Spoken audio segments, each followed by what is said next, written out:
લોકોને સાયન્ટિકનો છે, કમરનો છે, કંઈ બી ઇસ્યુ હોય ને તો પણ આ સરને મળો ને કામકાજ બહુ સારું છે. તમને હોસ્પિટલમાં તમે 5-6 હજાર ખર્ચ કરવા ને કરતા એકવાર 1 થી 2 સેશન કરો ત્યાં તમને લાગે કે આપણું બોડી ઓકે છે.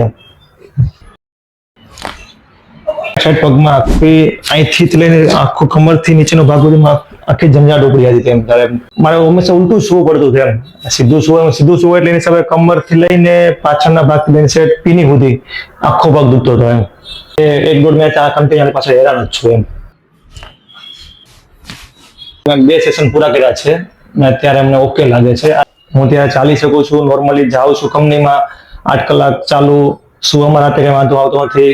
રોજનું અત્યારે હું કમસે કમ પ્લાન્ટમાં કંપનીમાં બી 2-3 કિલોમીટર ચાલુ છું, બહાર બી એમ ચાલુ છું, વાંધો નથી છેલ્લા 2 વીકથી. હું હજી બી કહું છું કે મેં આ વસ્તુ ઇન્સ્ટાગ્રામમાં જોયું પછી આ સરના નોર્મલી આગળ વિડીયો જોયા કે કઈ રીતે એક્સરસાઇઝ કરાવે. કેમ કે આનું પહેલા મને ડર હતો એમ કે ભાઈ આ લોકો એક્સરસાઇઝ કરાવે છે તો વધારે આમ કે નસ ખેંચાઈ જાય, આવું થાય તો એમ એવી મારા મનમાં ભ્રમ હતું કે શું થાય એમ કે ભાઈ આ લોકો વધારે એક્સરસાઇઝ કરાવશે કે એના દ્વારા તમારે ન દુખતું હોય એ દુખશે એમ.